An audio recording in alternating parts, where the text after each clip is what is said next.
finále repríza minuloročného turnaja King of the Court, tentokrát 3.0.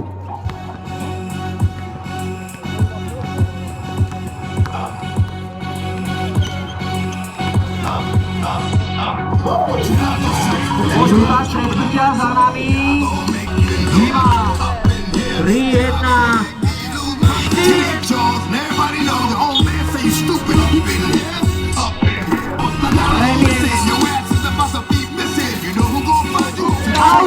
Odpúďte kľudne aj menami, komu držíte palce, Gusto. 3, 2.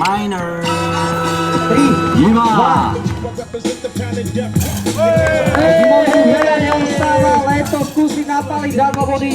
Avšak ani tento pokus mu nevychádza. A týmto sa víťazom z turnaja King of the Court od Gear Basket poradí 3. turnaj. Víťazom sa stáva Oliver Gusto Čech.